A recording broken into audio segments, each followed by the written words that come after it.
장대비가 쏟아지는 칠흑 같은 밤입니다. 횃불을 든 하인 여럿이 비탈길을 오르며 고함을 치고 있습니다. 지금 이 집은 난리가 났습니다. 이 판서댁 안방마님이 사고를 쳤거든요. 저기다! 저쪽이다! 저 망측한 것들을 당장 잡아라! 마님이 마포놈이랑 도망친다! 횃불 불빛 너머로 흙탕물이 튀도록 위태롭게 산을 오르는 두 남녀가 보입니다.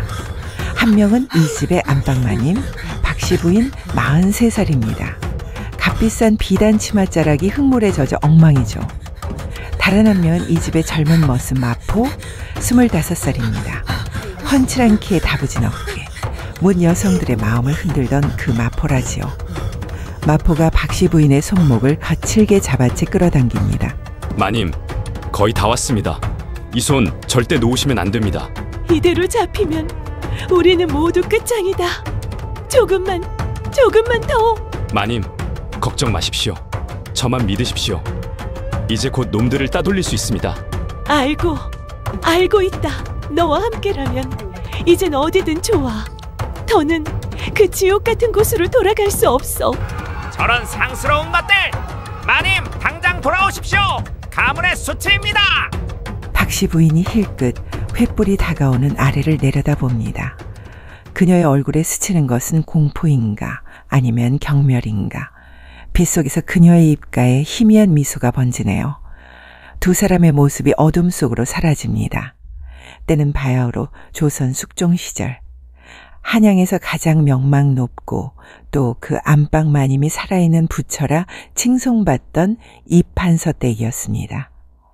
남편 이판서가 새파란 첩을 들여 잔치를 벌인 바로 그날 밤에 안방마님 박씨 부인이 집안에서 가장 젊고 훤칠한 머슴과 손을 잡고 야반도주를 한 것입니다.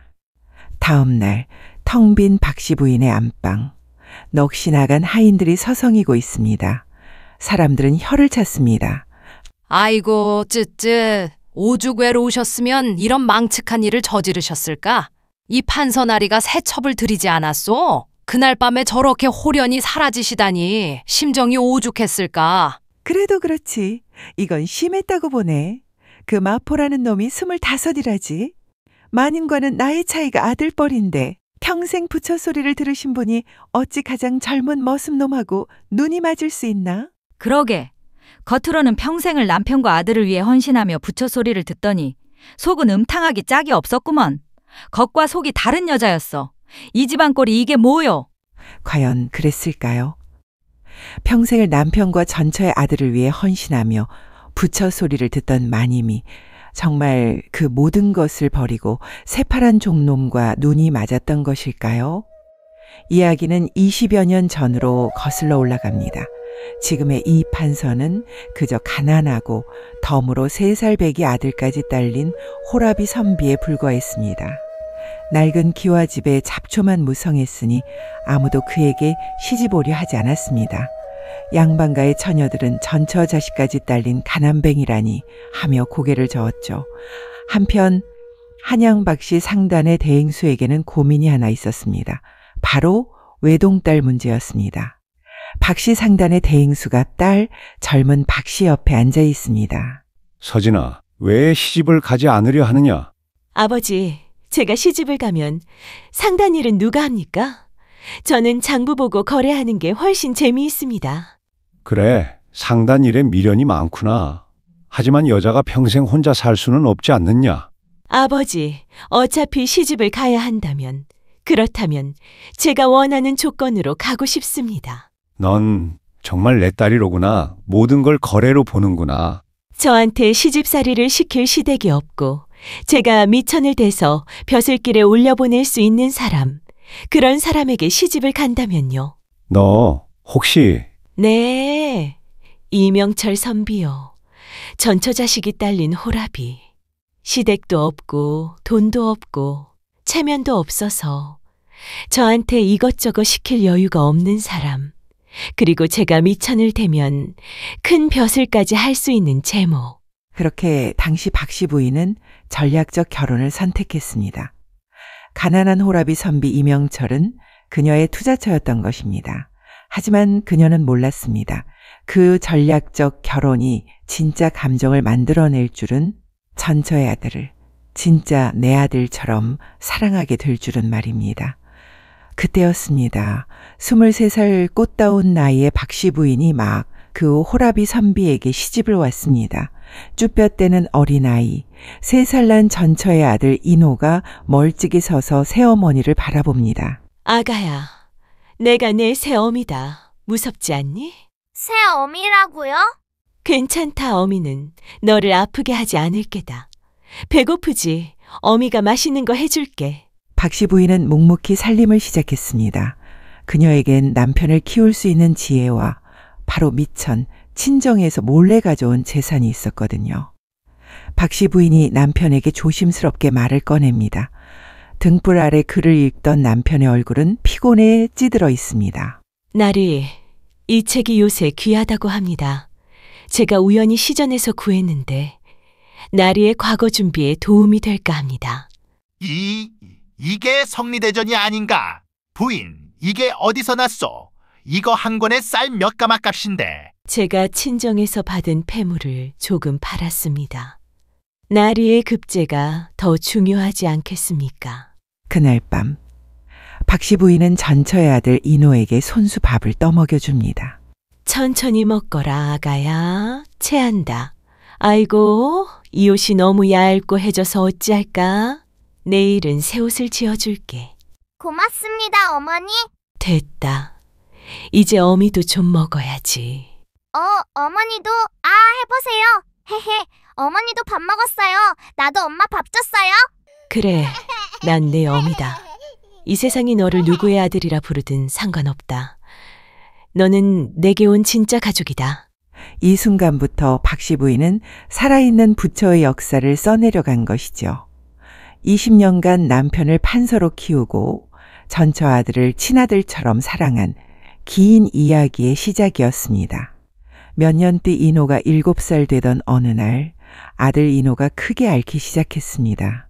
고열에 시달리며 의식을 잃었다 깨어나기를 반복했죠. 아가야, 아가야, 정신 차려라.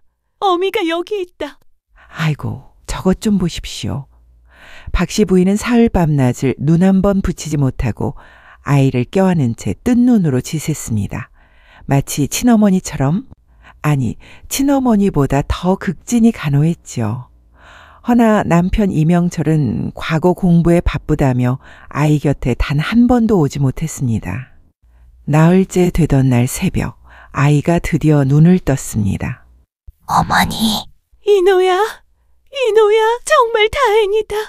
내 열이 내렸구나. 어머니가 곁에 있어서. 그래, 어미가 여기 있다. 어미가 널 잃을 뻔했구나. 그 순간 인호는 알았습니다. 이 사람이 자신을 위해 사흘 밤낮을 바친 진짜 어미라는 것을. 박씨 부인에게 이 모든 고난은 20년 헌신에 대한 가장 값진 보상이었습니다. 이제 그녀에게는 지켜야 할 가족이 생겼습니다. 그녀의 헌신은 멈추지 않았죠. 그리고 세월이 흘러 남편이 드디어 벼슬길에 올랐죠. 작은 현감으로 시작했지만 박씨 부인의 지혜로운 내조 덕분에 승승장구했죠. 그녀의 헌신과 알 수 없는 미천 덕분에 가난한 선비는 이판서가 되었고 삐쩍 말랐던 아들은 인호 도련님 소리를 듣게 되었습니다. 그녀는 20년간 부처처럼 내조만 했죠. 하지만 사람들은 남편도 아들도 몰랐습니다. 이 집의 진짜 주인은 바로 박씨 부인이라는 사실을요. 남편이 정삼품 예조 참판까지 올랐을 때였습니다. 벼슬이 높아질수록 남편의 태도는 점점 오만해졌습니다. 박씨 부인을 대하는 태도도 차가워졌고요. 이러한 변화를 가장 먼저 눈치챈 것은 한양박씨 상단의 노쇠한 박대행수, 바로 박씨 부인의 아버지였습니다. 딸의 헌신으로 벼슬을 얻은 자가 이제 곧 딸을 업신여길 것이 분명하다. 유사시에 대비해 내 딸의 재산을 지킬 방도를 마련해야겠다. 박대행수는 딸에게 알리지 않고 곧바로 유능한 신복을 보냈습니다. 박씨 상단의 마포였습니다. 그는 이 집에서 묵묵히 말똥만 치우는 머슴으로 위장했습니다. 며칠 후 마포가 안채 뒤뜰에서 박씨 부인을 몰래 만납니다. 마님, 아버님께서 보내셨습니다. 아버님 명으로 이 집안의 재산 목록과 나리 대감의 비리 내역을 장부에 기록하고 있습니다. 유사시에는 마님을 안전하게 모시라는 분부이셨습니다. 아버지께서 노고가 많으시구나. 좋다. 내 임무를 충실히 수행하여라. 이 집안의 재산 목록을 파악해라. 쌀 한 톨, 은자 한 푼까지 모두 장부에 적도록 하여라. 명을 받들겠습니다. 마님. 마포는 묵묵히 자신의 임무를 수행했습니다. 아무도 눈치채지 못했습니다. 하지만 그는 박씨 부인의 친정 상단이 심어둔 비밀 카드였습니다. 한편 남편 이판서는 자기가 진짜 잘나서 판서가 된 줄 알았습니다. 그리고 그 착각은 망령이 되었죠. 이 판서가 서재에서 박씨 부인을 불렀습니다. 허허허, 부인, 그게 말이여. 내가 이제 판서가 되지 않았소. 집안의 격이 높아졌으니 이제 가장 중요한 일을 해야 할 것 같은데. 예, 대감. 무슨 말씀이신지요? 아니, 부인과 내 사이에 자식이 없지 않소. 내가 대를 이어야 하는데 저작거린 난양이를 첩으로 들여야겠소. 예? 혹시 제가 그동안 대감께 서운하게 한 것이라도 있습니까? 아니, 부인과 내 사이에 자식이 없지 않소. 자네가 인호를 친아들처럼 돌보는 건 고맙지만 내가 대를 이어야 하는데. 그 말씀은 저작거리 난양이라는 기생을 첩으로 들이고 싶소. 이미 정해진 일이라오. 내가 대를 이어야 하는 건 가문의 도리 아니겠소. 지금 뭐라 하셨습니까? 아니, 사내가 첩 하나 드리는 게 뭐 그리 대수라고. 부인은 살아있는 부처처럼 마음이 넓지 않소. 마땅히 이해해야 하오. 아, 더 이상 말 말고 내 결정은 이미 끝났어. 잔치 준비나 잘하시오. 곡간 열쇠도 이참에 내게 맡기시오. 대가 끊기는 걸 막아야 하는 가문의 도리를 다하겠다는 고고한 판서나리는 홀로 흐뭇해하며 서재로 향했습니다. 박씨 부인은 자신의 방으로 돌아가 문을 닫았습니다. 그리고 그 헌신적인 부처는 처음으로 참았던 눈물을 터뜨렸죠. 20년을 나는 무엇을 위해? 하지만 그녀는 곧 그 뜨거운 눈물을 매몰차게 닦아냈습니다. 이상하다. 대감이 저리 내 말은 듣지도 않고 곡간 열쇠까지 달라 하다니 저 난양이라는 계집. 마포를 시켜 과거를 알아봐야겠다. 이 판서 대감의 통보는 이미 박씨 부인에게 큰 상처를 주었지만 그녀는 아직 복수 대신 수습을 원하고 있었고 20년 내조 경험이 경고하고 있었습니다. 뭔가 심상치 않다고. 대감의 통보를 받은 다음 날 박씨 부인은 마포를 급히 불러 밀담을 나눕니다. 마포야, 저 난양이라는 계집의 과거를 알아보라 했는데 어찌 되었느냐? 예, 마님. 충격적인 사실을 알아냈습니다.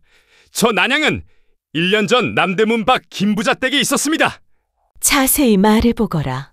첩으로 들어간 지 석 달 만에 본처를 모함하여 쫓아내려 했습니다. 몰래 곡간 열쇠를 복제하려다 들켜서 쫓겨났다고 합니다. 그래서 그 집은? 김영감이 그 일로 크게 노하여 난양을 내쫓았으나 이미 일부 재산과 폐물이 사라진 뒤였습니다. 하지만 증거가 부족해 관아에 고발하지는 못했다고 합니다. 그런 악녀를 우리 대감이 데려온 것이로구나. 더 있습니다, 마님. 저작거리 소문에 난양이 기생으로 있을 때도 여러 양반댁을 드나들며 재물을 뜯어냈다는 이야기가 있습니다. 역시 저 계집의 목표는 처음부터 재산이었구나. 이 사실을 대감께 알려야겠다. 아니, 대감은 이미 넋을 잃었으니 인호, 내 아들에게라도 알려 함께 대감을 말려야 한다. 박씨 부인은 급히 아들의 방으로 향했습니다.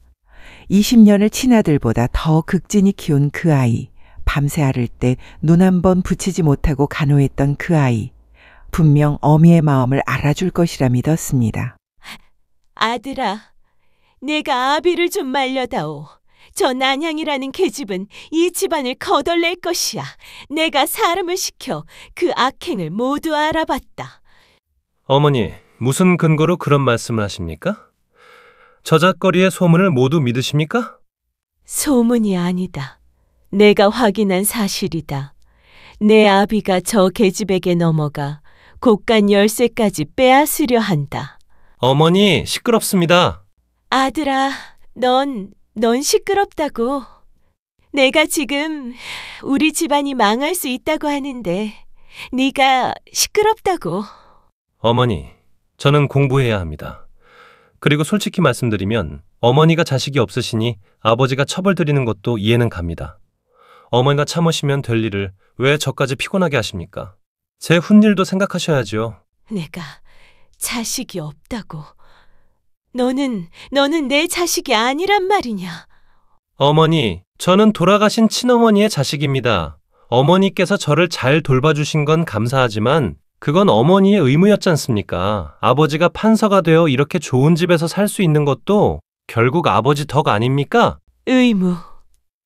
내가 그렇게 생각했구나. 그리고 지금 아버지가 대를 이으시려는 것도 어머니가 아들을 낳지 못하셨으니 어쩔 수 없는 일 아닙니까? 제 앞날을 위해서라도 저는 아버지 편을 들 수밖에 없습니다. 20년의 헌신이 아들의 냉정한 혈육 논리 앞에 무너졌습니다. 박씨 부인은 그저 비틀거리며 아들의 방을 나섰습니다. 집안이 첩을 들이는 잔치 준비로 시끌벅적했으니 하인들은 정신이 없었습니다. 이 와중에 묵묵히 일 잘하고 훤칠한 마포는 집안 여성들의 마음을 몰래 흔들고 있었습니다. 마포가 사실 박씨 상단의 비밀 신복이라는 것은 꿈에도 모른 채 말입니다. 마포 오라버니, 이 물동이 좀 옮겨주세요. 아이고, 마포님, 저도 도와주세요. 마포는 묵묵히 힘든 일을 도왔습니다. 25살의 젊은 산에 훤칠한 키에 다부진 어깨, 그저 우직한 머슴일 뿐인데 이 판서댁 안채는 젊은 여성들의 마포 아리로 은근히 시끄러웠습니다. 마포 오빠, 정말 멋있지 않니? 어제는 나한테 웃어줬어. 뭐? 나한테도 웃어줬는데? 게다가 무거운 짐도 들어줬다고. 이들이 마포를 두고 다투는 동안 마포는 이 집의 재산 장부를 살피고 있었습니다. 이 판서 대감이나 아들은 이런 사소한 하인들의 마음까지는 들여다볼 여유가 없었습니다. 잔칫날을 사흘 앞둔 밤, 난양의 방에서 은밀한 웃음소리가 새어나옵니다. 이 판서 대감이 난양의 집을 찾았죠. 방 안은 부인 몰래 갖다 바친 온갖 사치품들로 휘황찬란합니다. 아이고, 대감. 이렇게 밤에 오시면 사람들이 볼까 부끄러워요. 허허, 난양아. 이제 곧 내 첩이 될 사람인데 뭐가 부끄럽단 말이냐? 대감, 그런데요. 제가 들으니 마님께서 아직도 곡간 열쇠를 쥐고 계시다면서요. 아, 그게 부인이 집안 살림을 오래 맡아왔으니. 그럼 제가 안방마님 되어도 곡간도 못 열어보나요? 그럼 제가 뭐예요? 아니야. 내가 잔칫날에 열쇠를 받아올 테니 걱정 말거라. 정말요? 역시 대감님. 그럼 잔칫날에 제가 직접 곡간을 확인해도 될까요? 얼마나 많은지 너무너무 궁금해요. 허허, 그래, 마음대로 보거라. 난양의 얼굴에 교활한 미소가 스칩니다. 그녀는 이미 이 집의 재산을 노리고 있었던 것입니다. 하지만 첩난양은 잔칫날을 앞두고도 마음이 편치 않았는지 그녀는 자신의 야심을 확인하고 싶었을까요? 장옷을 두르고 몰래 점집을 찾아갔습니다. 아이고, 어서 오시오. 무엇이 궁금하신지? 제가 곧 큰 집안의 첩으로 들어갑니다. 제가 아들을 낳을 수 있을까요? 그리고 본처를 내쫓고 제가 안방마님이 될 수 있을까요? 이건 왜 그러십니까? 어서 말씀해 주세요. 손님, 이 괴는 아주 흉합니다. 텅 빈 집에 괴가 나왔어요. 조심하셔야 할 것 같습니다. 어머, 무슨 소리? 제게는 판서 대감이 있는데 무슨 걱정이겠습니까? 점쟁이 주제에 헛소리나 짓거리고 있네. 난양은 점쟁이의 말을 비웃고 돌아섰습니다. 판서 대감의 첩이 된다는 오만함이 그녀의 눈을 가려 불길한 징조를 알아보지 못하게 막았죠. 텅 빈 집. 그녀는 그 말이 단순히 불운을 뜻하는 경고가 아니라 자신의 모든 것을 잃게 될 파국을 예고하는 것일 줄은 꿈에도 몰랐습니다. 며칠 뒤 첩난양을 위한 거처의 잔치 준비가 한창입니다. 박씨 부인은 마지막으로 혹시나 아들이 아버지에게라도 진심으로 간언할까 싶어 난양의 거처로 향합니다.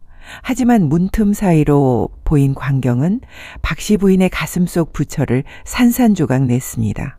새어머니, 앞으로 잘 부탁드립니다. 아버지 모시는 일 새어머니께서 해주신다니 저도 든든합니다. 우리 아드님도 저를 잘 도와주셔야죠. 그럼요. 새어머니는 젊고 예쁘시니 아버지도 행복하실 거예요. 저도 이제 편할 것 같습니다. 시끄럽다고 말하던 아들이 편할 것 같다며 자기와 비슷한 나이의 첩에게 새어머니라 아양을 떨고 있었던 것입니다. 시끄럽다고 했지. 이제는 아예 다른 어미를 찾는구나. 박씨 부인은 벽에 기대어 섰습니다. 20년의 헌신이 이 한 번의 목격으로 완벽하게 배신으로 바뀌었습니다. 그녀는 자신의 방으로 돌아가 문을 닫았습니다. 더 이상 울지 않았습니다. 눈물이 마르자 그녀의 눈빛이 변했습니다. 냉철한 상인의 눈빛으로 말입니다. 좋다.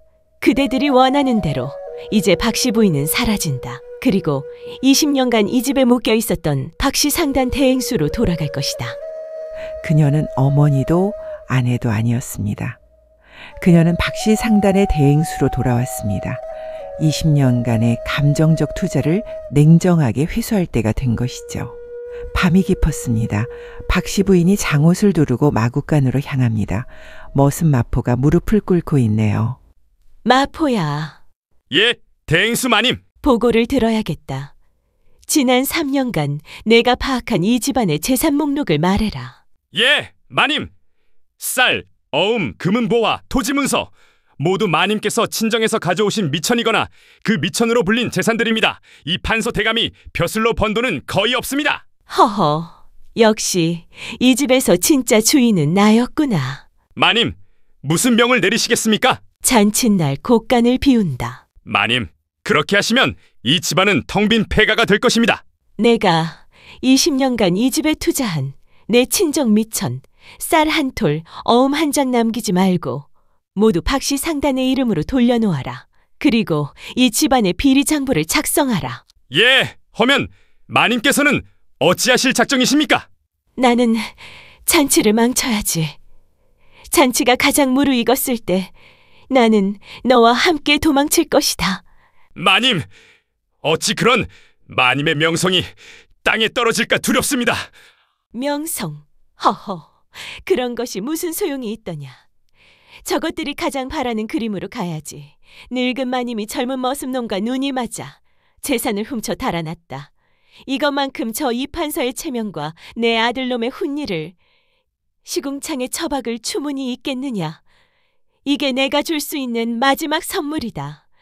불명예라는 선물 말이다. 많은 사람들 입방아의 안주거리처럼 마님의 이야기가 이 한양 바닥에 파다하게 퍼질 것입니다. 어차피 나는 이미 죽은 사람이다. 20년간 박씨 부인으로 살았지만 진짜 나는 오래전에 죽었지. 이제는 진짜 나로 살고 싶구나. 그렇습니다. 야반도주는 사랑이 아니었습니다. 자신이 평생 일군 성을 제 손으로 불태우고 떠나는 박씨 부인의 가장 지혜롭고 통쾌한 심판이었던 것입니다. 잔치 준비가 시작되었죠. 이 판서댁은 분주했어요. 하인들이 마당을 쓸고 요리사들이 음식을 준비하고 악사들이 악기를 조율했습니다. 이 판서 대감은 새첩 난양을 드리는 이 잔치로 자신의 판서 체면을 세상에 과시하고 싶어 했습니다. 마님, 잔치 음식은 어떻게 준비하오리까? 최고급으로 하거라. 돼지 10마리, 소 2마리, 닭 100마리를 잡아라. 술은 3회주 100동이를 준비하고 과일은 개성배와 진주곶감으로 하거라. 이 판서 대감의 체면을 세워드려야 하지 않겠느냐. 역시 마님은 마음이 넓으십니다. 저렇게 웃으시는데 속으론 얼마나 힘드실까? 하인들은 박씨 부인을 동정했어요. 불쌍한 마님, 하지만 그들은 몰랐습니다. 박씨 부인의 그 미소가 복수의 미소라는 것을. 이 모든 잔치 비용은 결국 이 판서가 탕진할 그녀의 돈으로 치러지고 있었으니까요. 밤이 되었죠. 박씨 부인이 마포를 다시 만납니다. 마포야, 곳간의 물건들을 옮길 수레는 준비했느냐? 예, 마님. 잔칫날 밤 뒷문 밖에 수레 5대를 대기시켜두겠습니다. 친정 상단 사람들이 올 것입니다. 좋다. 잔치가 한창일 때, 모두가 술에 취해 정신없을 때, 그때 움직여라. 그리고 이것을 가져가거라. 박씨 부인이 마포에게 봉인된 편지 한 통을 건넵니다. 드디어 잔칫날이 밝았습니다. 이 판서댁 대문 앞은 높은 벼슬아치들, 부유한 상인들, 친척들로 가득합니다. 하하하, 감사하오. 어서 들어오시오. 오늘은 실컷 즐기시오. 그런데 본처마님은 어떠하실까? 마음이 말이 아니겠구먼. 안채, 박씨 부인이 정갈한 옷을 입고 거울 앞에 앉아 있습니다. 마님, 손님들이 다 모이셨습니다. 사랑채로 나가시겠습니까? 그래야지. 내가 직접 새 식구를 맞이해야지. 마님, 정말 대단하십니다. 박씨 부인이 안채에서 나와 사랑채로 향합니다. 모든 손님들의 시선이 그녀에게 쏠립니다. 자, 여러분, 오늘의 주인공 난양이를 소개하겠소. 난양아, 어서 이리 나오거라. 난양이가 화려한 옷을 입고 나타납니다. 얼굴에는 짙은 연지와 분을 바르고 머리에는 비녀를 가득 꽂아 치장한 얼굴엔 승리의 미소가 가득했죠. 여러 어르신네들께 인사드립니다. 부디 이쁘게 봐주셔요. 그때 박씨 부인이 조용히 앞으로 나섭니다. 모두가 숨을 죽인 채 가만히 바라보고 있었죠. 어서 오너라, 난양아. 내가 이 집의 안주인 박씨다. 앞으로 이 집 식구가 되었으니 서로 잘 지내자꾸나. 예, 마님, 잘 부탁드립니다. 역시 박씨 마님은 마음이 넓으시구나. 부처님 같으신 분이야. 사람들은 박씨 부인을 칭찬했죠. 하지만 그들은 몰랐습니다. 박씨 부인의 그 미소 뒤에 숨겨진 칼날을 그녀는 20년간의 박씨 부인 역할에 마침표를 찍고 있었던 것입니다. 밤이 깊어갑니다. 사랑채는 잔치 분위기로 흥청망청합니다. 술잔이 끊임없이 오가고 모두가 취해 정신이 없습니다. 사랑채, 이판서, 대감과 첨난양, 그리고 아들이 거나하게 취해 웃고 있습니다. 상 위에는 산의 진미가 가득하죠. 아이고 대감, 도련님 한 잔 더 받으셔요. 허허, 새어머니께 한 잔 받으니 술이 답니다, 달아. 허허허, 이제야 집안이 꼴을 갖췄구나. 난양아, 이제 내 곁에만 있어주면 돼요. 저 늙은 여편네는 이제 필요 없어. 하하하. 이때 마당 한편에서 머슴 마포가 조용히 움직입니다. 취한 사람들은 아무도 눈치채지 못합니다. 마포는 곳간으로 향합니다. 열쇠 구멍에 미리 준비한 복제 열쇠를 꽂습니다. 찰칵 문이 열립니다. 시작이다. 곳간안, 쌀포대, 은자괴짝, 어음상자, 토지문서 보따리 모든 것이 빼곡히 들어차 있습니다. 마포가 뒷문 밖으로 신호를 보냅니다. 박씨 상단에서 온 사람들과 술에 5대가 조용히 들어옵니다. 조용히, 빠르게 모든 것을 수레에 실어라. 그들은 소리 없이 움직입니다. 쌀포대를 나르고 괴짝을 옮기고 문서를 싸고 한 시즌 동안 계속되죠. 이 판서댁의 20년 역사가 한순간에 박씨 상단의 수레로 옮겨지고 있는 것입니다. 그 사이 박씨 부인은 안채에서 마지막 준비를 합니다. 20년, 이제 끝이구나. 박씨 부인이 화려한 옷을 벗고 수수한 여행복으로 갈아입습니다. 그리고 작은 보따리 하나를 챙기죠. 그 안에는 자신의 진짜 이름이 새겨진 도장과 박씨 상단 대행수의 증표가 들어 있습니다. 안녕, 박씨 부인. 이제 진짜 나로 돌아간다. 박씨 부인이 안채를 나섭니다. 마지막으로 아들의 방 앞을 지나갑니다. 문틈으로 아들이 술에 취해 곤히 잠들어 있는 모습이 보이네요. 잘 있거라. 아들아, 내가 원했던 대로 조용한 어미는 이제 사라진다. 얼마나 지났을까요? 그때 하인 하나가 헐레벌떡 사랑채로 뛰어들어옵니다. 얼굴은 새하얗게 질려 있었죠. 대감마님, 큰일 났습니다. 마님이 도망쳤습니다. 뭐라고? 어머니가 도망쳤다고? 마님이 마포놈과 함께 뒷산으로 도망쳤습니다. 그것도 두 사람이 손을 잡고. 순간 사랑채가 술렁입니다. 안방마님이 머슴놈과 손님들이 옹성거리며 이 판서댁에 완전히 망신당했다고 수군거립니다. 이 판서대감은 하인들에게 당장 쫓아가 잡아들이라고 고함칩니다. 하지만 더 큰 충격이 기다리고 있었습니다. 대감마님, 곳간이 텅 비었습니다. 뭐라고? 이 판서 대감과 아들 첨난양이 허겁지겁 곳간으로 달려갑니다. 곳간 문이 활짝 열려 있습니다. 안을 들여다보자 텅 비어 있습니다. 쌀 포대도 은자 괴짝도 토지 문서도 모두 사라졌습니다. 바닥에는 장부 한 권과 편지 한 통만 덩그러니 놓여 있습니다. 아버지, 이게 쌀이, 돈이 다 어디 갔습니까? 이럴 수가. 아니, 내 돈이? 내가 안방마님 되면 쓸 돈이 다 어디 갔어? 이 판서 대감이 떨리는 손으로 바닥에 장부를 집어듭니다. 펼쳐보니 그것은 20년간 그가 박씨 부인의 돈으로 저질러온 모든 기록이었습니다. 그리고 그 옆에 편지를 펼쳤습니다. 박씨 부인이 남긴 마지막 심판이었습니다. 대감, 그리고 내 아들이라 믿었던 도련님. 20년간 수고 많으셨습니다. 그대들이 오늘 치를 잔치 비용, 이 집의 모든 재산은 처음부터 제 돈으로 장만한 것이지요. 박씨 부인은 편지를 통해 자신이 20년간 집안의 진짜 주인이었음을 선언했습니다. 헌신하는 부처라 불리면서도 시끄럽다는 소리를 들어야 했던 주인이 이제 제 물건을 찾아갈 뿐이라고 통보한 것입니다. 그리고 한 가지 더. 이 편지와 함께 또 다른 장부도 하나 남겨두었습니다. 그것은 대감께서 20년간 제 돈을 빼돌려 바친 뇌물내역이에요. 저는 똑같은 장부를 한 부 더 만들어 내일 아침 관하로 보낼 것이에요. 탐관오리로 처벌받으실 수도 있겠습니다. 저를 찾으려 하지 마십시오. 저는 이제 박씨 부인이 아니라 박씨 상단의 대행수이니까요. 오히려 저를 괴롭히면 저는 더 많은 증거를 제출할 수도 있습니다. 20년간의 고생을 끝낸 박씨 상단 대행수 박씨는 마지막 인사를 남겼습니다. 편지를 읽는 동안 이 판서 대감의 얼굴은 점점 새하얗게 변해갑니다. 이럴 수가. 아버지, 진정하십시오. 우리 이제 어떡합니까? 아니, 이게 무슨 돈이 다 없다고. 내가 안방마님이 되려고 했는데. 그때 밖에서는 손님들의 수군거리는 소리가 들립니다. 허허, 이 판서댁이 완전히 망신당했구나. 안방마님이 머슴놈과 도망쳤다니.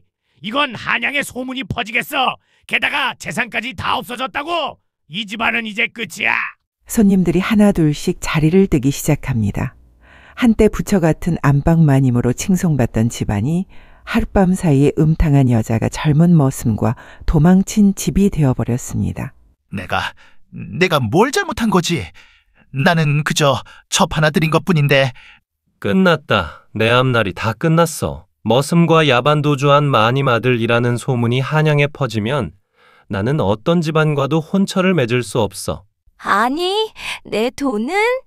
내가 안방마님 되면 쓸 돈은 어디 갔냐고. 텅 빈 곳간 앞에서 오만했던 세 사람이 이제야 비로소 현실의 차가운 맛을 보는 순간이었습니다. 어찌 저렇게 어리석을 수가 있을까요? 그들이 누리던 모든 부귀와 체면이 단 한 여인의 것이었다는 진실을 깨달았으니 이제 모든 것이 제자리를 찾은 것입니다.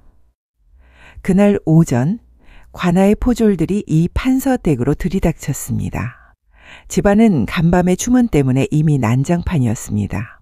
포졸들은 탐관오리 혐의로 이 판서를 긴급 체포했고 이 판서는 얼굴이 새하얗게 질린 채 저항하지 못하고 끌려갔습니다.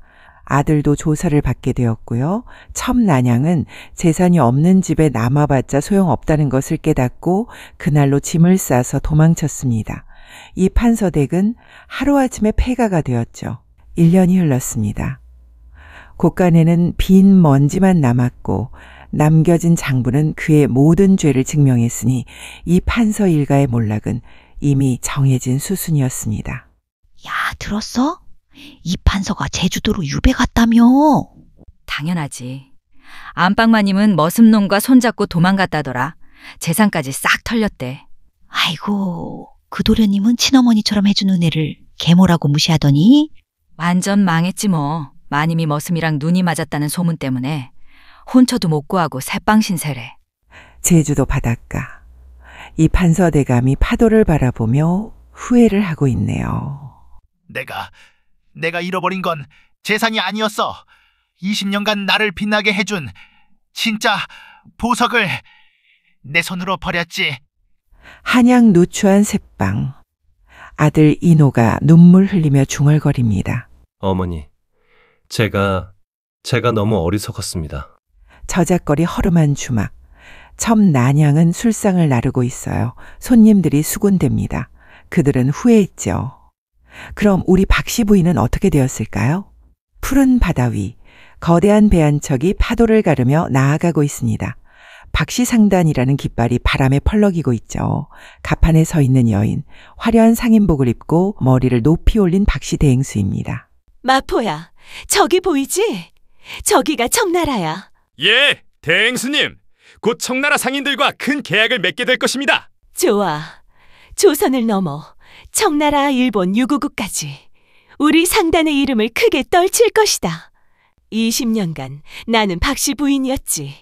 하지만 이제 상단의 책임을 짊어진 대행수로 내 삶을 살겠다. 이 판서 대감은 착각했습니다.